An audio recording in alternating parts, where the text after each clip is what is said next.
हम जानेंगे कि लड़के के नाम के आगे चिरंजीव क्यों लिखा जाता है। एक ब्राह्मण के कोई संतान नहीं थी। उसने महामाया की तपस्या की। माताजी तपस्या से प्रसन्न होकर ब्राह्मण से वरदान मांगने को कहा। ब्राह्मण ने वरदान में पुत्र मांगा। माता ने कहा, मेरे पास 2 तरह के पुत्र हैं। पहला 10,000 वर्ष जिएगा लेकिन महामूर्ख होगा। दूसरा 15 वर्ष अल्पायु जिएगा लेकिन महाविद्वान होगा। किस तरह का पुत्र चाहिए? ब्राह्मण बोला, माता मुझे दूसरा वाला पुत्र दे दीजिए। माता ने तथास्तु कहा। कुछ दिन बाद ब्राह्मणी ने पुत्र को जन्म दिया, लालन पालन किया। धीरे धीरे 5 वर्ष बीत गए। माता का वह वरदान याद करके ब्राह्मणी ने ब्राह्मण से कहा, 5 वर्ष बीत गए हैं। मेरा पुत्र अल्पायु है। जिन आंखों ने लाल को बढ़ते हुए देखा है, जिन आंखों में लाल की छवि बसी है, अथाह प्रेम है, वह आंखें लाल की मृत्यु कैसे देख पाएंगी? कुछ भी करके मेरे लाल को बचा लो। ब्राह्मण ने अपने पुत्र को विद्या ग्रहण करने के लिए काशी भेज दिया। दिन रात दोनों पुत्र के वियोग में दुखी रहने लगे।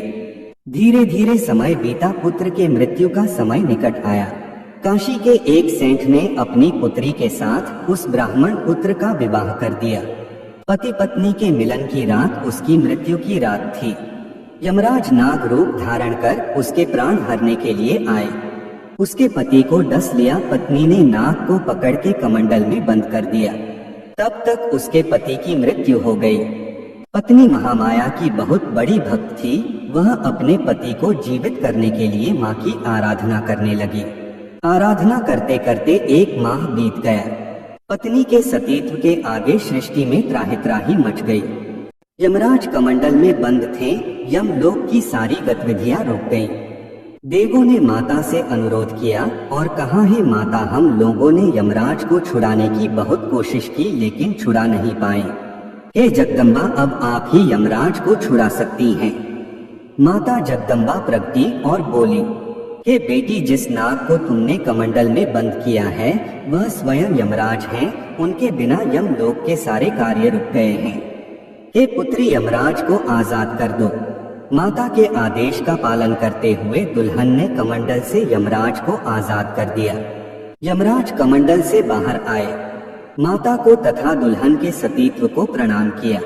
माता की आज्ञा से यमराज ने उसके पति के प्राण वापस कर दिए तथा चिरंजीवी रहने का वरदान दिया और उसे चिरंजीव कह के पुकारा। तब से लड़के के नाम के आगे चिरंजीव लिखने की प्रथा चली।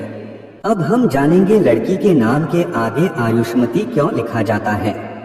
राजा आकाशधर के कोई संतान नहीं थी। नारद जी ने कहा, सोने के हल से धरती का दोहन करके उस भूमि पे यज्ञ करो, संतान जरूर प्राप्त होगी। राजा ने सोने के हल से पृथ्वी जोती। जोतते समय उन्हें भूमि से कन्या प्राप्त हुई। कन्या को महल लेकर आए। राजा देखते हैं महल में एक शेर खड़ा है जो कन्या को खाना चाहता है। डर के कारण राजा के हाथ से कन्या छूट गई। शेर ने कन्या को मुख में धर लिया। कन्या को मुख में धरते ही शेर कमल पुष्प में परिवर्तित हो गया। उसी समय विष्णु जी प्रगटे और कमल को अपने हाथ से स्पर्श किया। स्पर्श करते ही कमल पुष्प उसी समय यमराज बनकर प्रकट हुआ और वो कन्या 25 वर्ष की युवती हो गई। राजा ने उस कन्या का विवाह विष्णु जी से कर दिया। यमराज ने उसे आयुष्मती कह के पुकारा और आयुष्मती का वरदान दिया। तब से विवाह में पत्र पे कन्या के नाम के आगे आयुष्मती लिखा जाने लगा। मित्रों, अगर आपको ये वीडियो पसंद आया तो इस वीडियो को लाइक और शेयर कीजिए।